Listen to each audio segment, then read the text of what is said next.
Return on plan assets.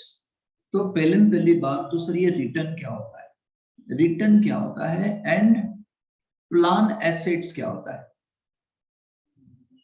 है ना। What is plan assets sir, what is return on that. Plan assets is nothing but provision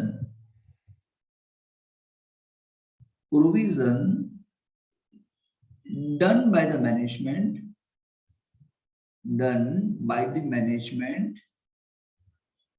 किसके लिए किया था provision done by the management, किसके लिए, for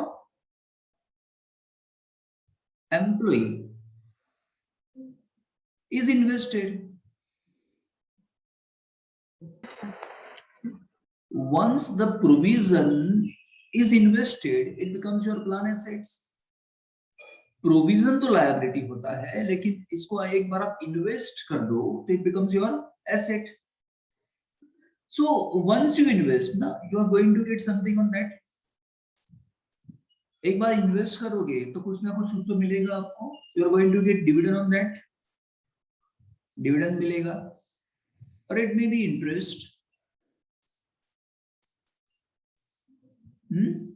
और it may be a gain on sale of investment. ठीक है ना, का तो ये डिविडेंड हो सकता है, का तो इंटरेस्ट हो सकता है, का तो गेन हो सकता है। उसको हम क्या बोलते हैं, return on plan assets. Now return on plan assets जो है वो दो में क्लासिफाई करते हैं। One is an expected return, one is an expected return and second is actual return।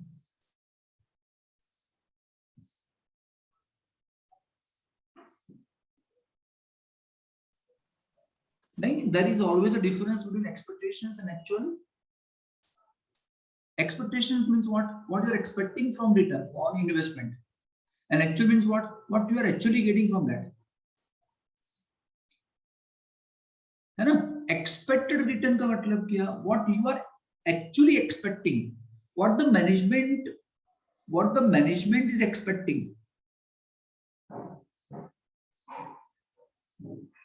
जो मैनेजमेंट ने प्रोविजन किया था एम्प्लॉइज के फ्यूचर के लिए, उनको इन्वेस्ट कर दिया। अब इन्वेस्ट करते हैं तो एक्सपेक्टेशंस रहती है कि कितना मिलेगा आपको, है ना, 10% मिलेगा, 12% मिलेगा, 13% मिलेगा। एक्सपेक्टेशंस के साथ इन्वेस्टमेंट करते हैं। So what you are looking from investment, what you are expecting from investment is known as expected return.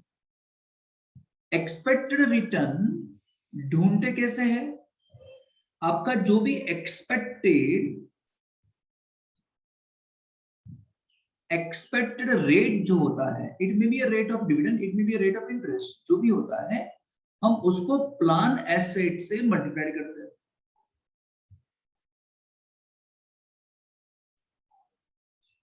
सही है ना।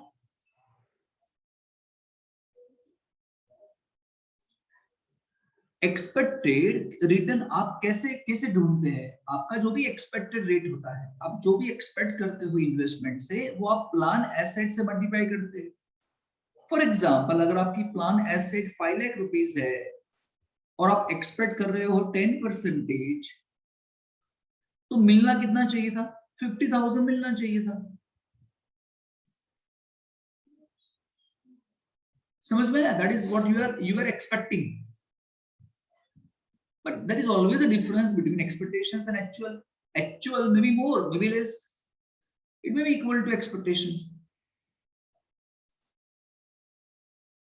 मैं आपको क्या समझा रहा हूं, मैं समझा रहा हूं रिटर्न ऑन प्लान एसेट्स। अब रिटर्न ऑन प्लान एसेट्स दो में डिवाइड करते हैं, एक होता है एक्सपेक्टेड, दूसरा होता है एक्चुअल। ठीक है, अब एक्चुअल कैसे मिलता है सर, अब ये जानना जरूरी है। इस पे आपको शॉर्ट एग्जांपल्स आने वाले हैं, अभी हम एग्जांपल करेंगे इस पे। सर एक्चुअल रिटर्न कैसे फाइंड करते हैं, हम जो एक्सपेक्टेशंस करते हैं ना उसके परसेंटेज फिक्स होते हैं, 10%, 15%, 12%, ये साल में एक बार चेंज होगा या 2 बार चेंज होगा, इस तरीके से एक्सपेक्टेशंस रखते हैं। लेकिन एक्चुअली तो कुछ भी हो सकता है। एक्चुअल तो रिटर्न आपके हाथ में कुछ और ही आता है।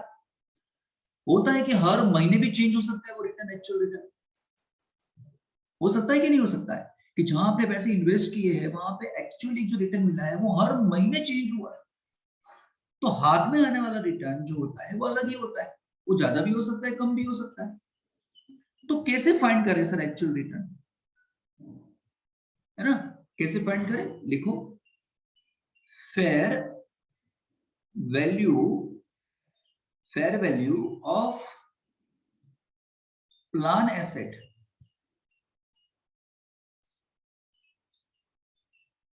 At the beginning,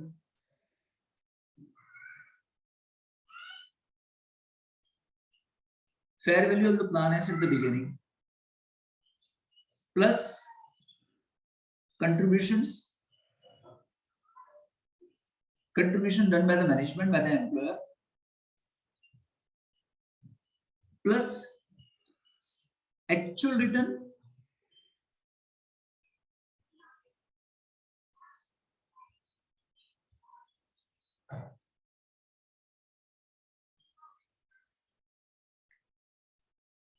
minus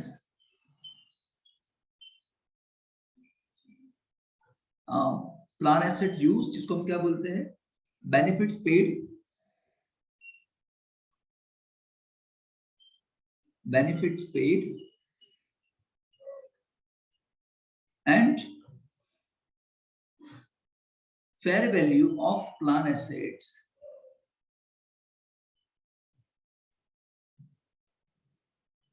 at the closing.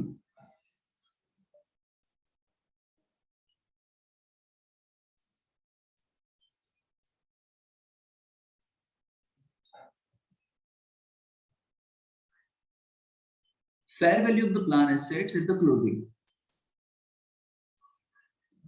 क्या मिला आपको?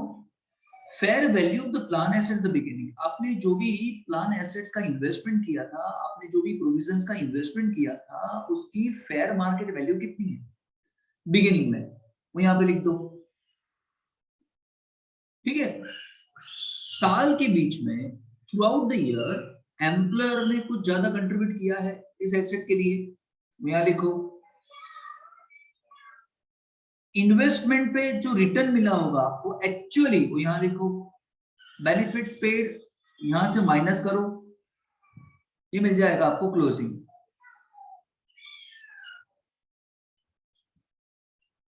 ये याद रखना पड़ेगा आपको।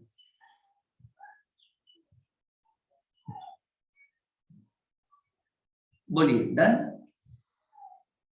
हाँ सर। हाँ सर। हाँ सर।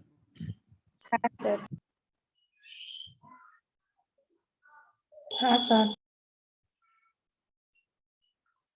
हाँ sir. Okay,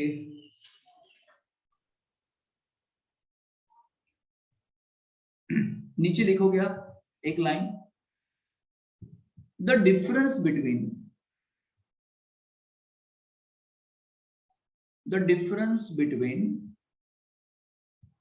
expected return, difference between expected return and actual return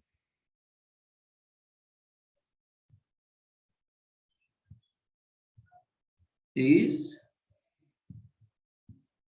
actuarial gain or loss। Objective में संभाल लेना, हाँ मैंने आपको लाइन टू लाइन समझाया है, तो ऑब्जेक्टिव में संभाल लेना। The difference between expected return and the actual return is known as a gain और लॉस। इसको हम बोलते हैं गेन का तो लॉस। आपको पूछे एक्चुअल गेन या लॉस क्या होता है? एक्चुअल गेन और लॉस दो तरीके से ढूंढते हैं। एक तो ये तरीका हो गया, एक तो इसके अंदर ये आ जाता है, दूसरा भी एक चीज आती है, समझाता हूं मैं आपको धीरे से। सो एक्चुअल का एक्चुअल गेन जानना हो या लॉस जानना हो is equal to what, expected return minus actual return, है ना।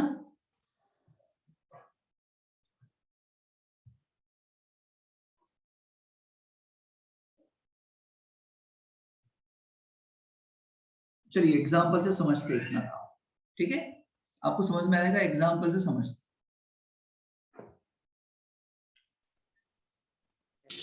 Actuarial gain and losses. Okay देखो, वेरी गुड।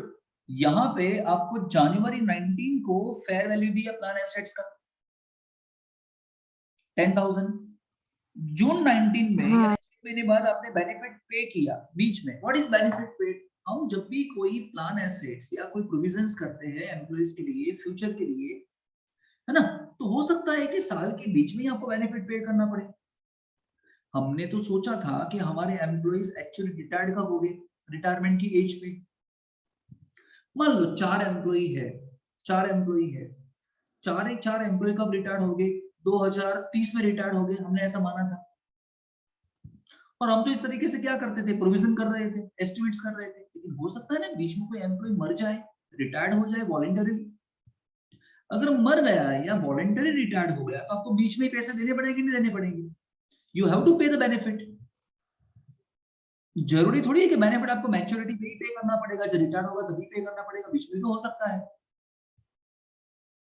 तो इसीलिए हमने हमारी एसेट में से जो प्लान एसेट्स थी, जो एम्प्लॉइज के लिए हमने खड़ी की थी, उसमें से क्या पे किया हमने, बेनिफिट पे किया 1900 का।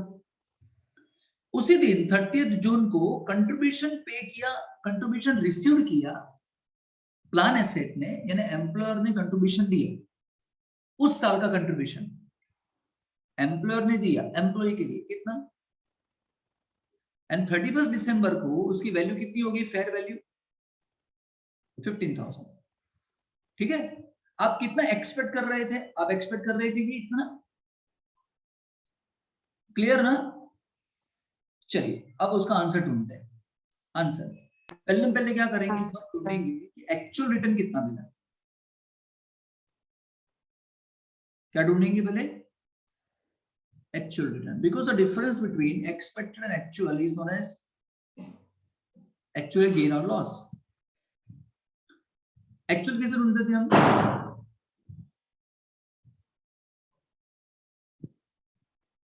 fair value of plan assets at the beginning, बोलिए कितना था fair value plan at the beginning, 10,000. 10,000। ठीक है, चलिए प्लस उसमें से कंट्रीब्यूशन रिसीव्ड किया, contribution received from the employer कितना, 4900। Benefit paid from this plan is कितना, 1900, है ना।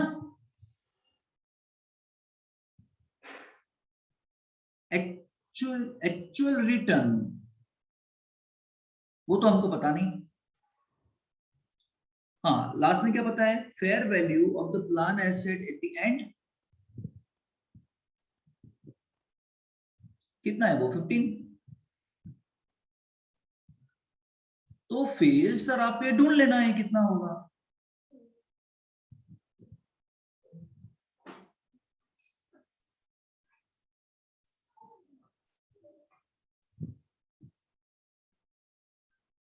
बोलिए बीच में ऐसा कितना होगा, सुनो यहाँ पे 10 प्लस 49 कितना होगा, 14,900 माइनस 19 कितना होगा, 13,000। हेलो, दिस प्लस दिस कितना होगा, 14,900, दोनों प्लस करो तो, माइनस दिस करो तो कितना होगा, ये माइनस करो तो कितना होगा, 13,000। यहाँ लिखा कितना है 15, तो यहाँ कितना प्लस किया होगा 2,000। 2,000. समझ रहे हो कि नहीं यार, इसमें क्या सीखना है यार, सो 2000 क्या मिल गया आपको, एक्चुअल रिटर्न इतना मिला ना।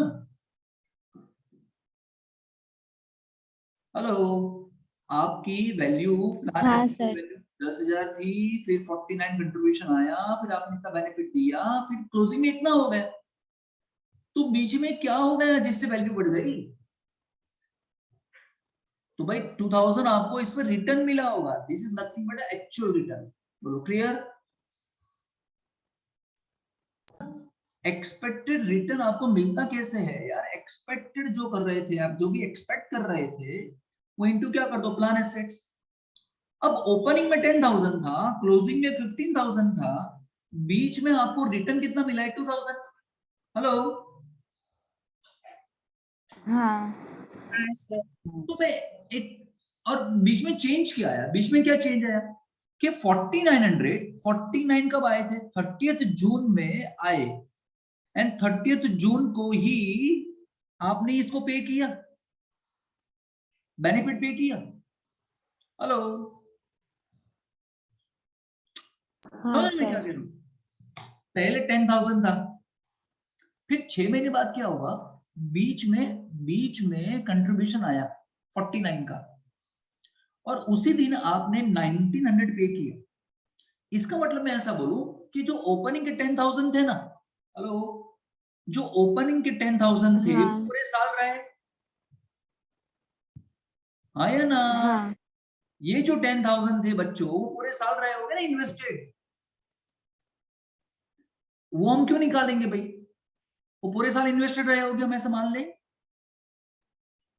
एंड बीच में क्या हुआ, 49 आए एंड 1900 गए, ये आए और ये गए, इसका मतलब बीच में 3,000 आए होंगे। हेलो, हाँ तो इस 3,000 पे अलग से इंटरेस्ट मिलेगा आपको 6 महीने का। समझ रहे हो ना? इस पे मैं पूरे साल का गिनने वाला हूं।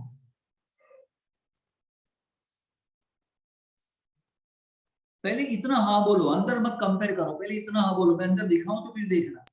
हाँ क्या सर। आपको ये समझ में आया मैंने क्या लिखा? हाँ सी 10.25 इज गिवन, ये दिया है, देखो ना।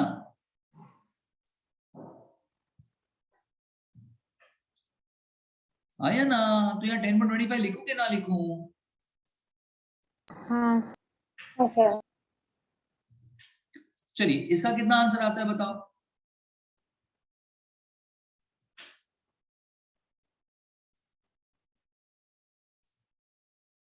वन 1025। 1025। आया ना? हाँ सर। अब सुनो, हाँ, हाँ यहाँ हम ऐसा नहीं लिखेंगे, सुनो, मैं यहाँ ऐसा नहीं लिखने वाला हूँ। यहाँ देखो, यहाँ अपने घर के मेंबर को कितनी बार देखोगे? एक ना एक मेंबर है, चेंज होने वाले हैं। अपने घर के लोगों को कितनी बार देखते हो? अरे वही लोग है ना। यहाँ देखो, अभी मैं यहाँ पे 10.25 नहीं लिखने वाला हूं ना। हेलो, तो सर क्या लिखेंगे आप? अरे भाई, ये क्यूमुलेटिव इंटरेस्ट होता है, कंपाउंडिंग इंटरेस्ट होता है। समझ रहे हो मैं क्या कह रहा हूं? देख, सुन सुन, आपको पूरे साल का इंटरेस्ट मिलता है 10%। बात समझना। लेकिन साल में 2 बार कंपाउंडिंग होता है, साल में 2 बार, मतलब 6 महीने बाद कंपाउंड होगा एंड 6 महीने बाद कंपाउंड होगा। तो अगर आप यहाँ पे 100 रुपए इन्वेस्ट करोगे तो क्या होगा, इन 100 रुपए पे 10%, 6 महीने का कितना ब्याज मिलेगा? 5 रुपया। हेलो, फिर इस 5 को री इन्वेस्ट कर देंगे तो यहाँ कितना हो जाएगा, 105 पे 10%, अगेन 6 महीने का, तो यहाँ कितना होगा, 5 रुपए 25 पैसे। तो ये 5 रुपए एंड 5 25 मिलके कितना होता है, 10-25। हेलो, लेकिन आपको उसके लिए पूरे साल पैसे इन्वेस्ट करके रखने पड़ेंगे, तब जाके ही ये कंपाउंडिंग होगा। अगर आप साल के बीच में रखोगे ना पैसे, साल के बीच में, जैसे आपने यहाँ पे रखे थे 3,000, कब रखे थे पैसे? 30 जून को रखे थे, तो फिर आपको सिर्फ 5% ही मिलेगा। समझ में आया मैं क्या कह रहा हूं? यानी 10% 6/12 यानी 5% हो गया। 10.25 कब मिलेगा? जब आपने पूरे साल पैसे इन्वेस्ट करके रखे होंगे तो। लेकिन अगर आप 6 महीने इन्वेस्ट करके रखोगे तो फिर आपको 10.25 मिलेगा नहीं। तो फिर कितना मिलेगा आपको? 10% ही मिलेगा। 10% पूरे साल का मतलब 6 महीने का 5% हो गया ना। नहीं समझे कि समझे?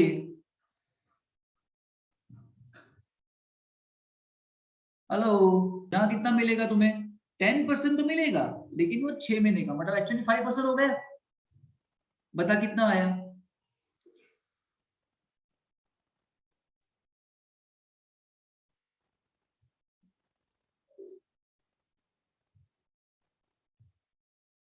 बोलो भाई। 75। कितना टाइम चाहिए यार? तो ये क्या हो गया? 1100 हो गया। So what is your expected return? आप कितने एक्सपेक्ट कर रहे थे? 1100। And what is your actual return? Actual return is 2000। Hello. हाँ सर। हाँ सर। है ना? तो एक्चुअल आपको ज्यादा मिले ना? एक्चुअल ज्यादा मिला कि नहीं आपको?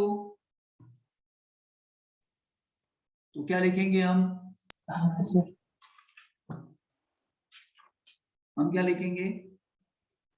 द डिफरेंस बिटवीन, देखो ये लिखाया मैंने आपको, आगे भी लिखाया। मैंने बोला कि IMP है ये, the difference between expected return actual return, है ना? डिफरेंस बिटवीन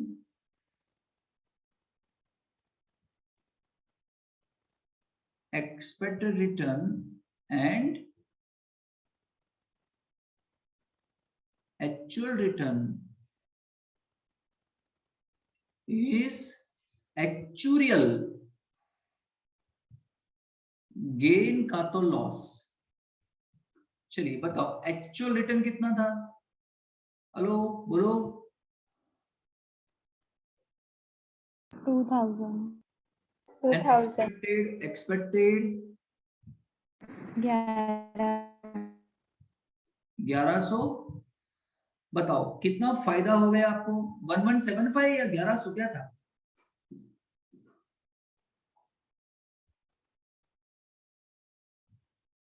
ये आएगा 3000 10%, 3000 6 मंथ का, ये 150 आएगा। तो this will comes to 1175।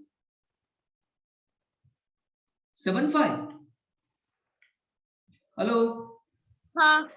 Now expected is 1175 and you are actually getting 2000. So you are getting how much? You are getting more, 825 you are getting more. This is what? Gain या loss? ये gain हुआ कि loss हुआ? Gain हुआ ना? Actually you are getting more.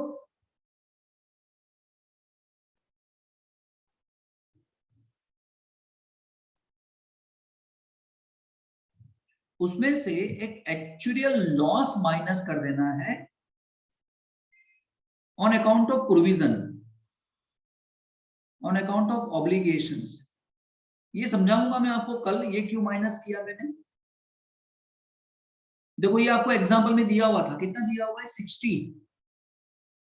ये मैं कल समझाऊंगा, आज थोड़ा टाइम कम पड़ेगा। ये 765 आएगा। तो दिस द अल्टीमेटली ये गेन या लॉस हुआ है आपको, जो हम प्रॉफिट एंड लॉस अकाउंट में ट्रांसफर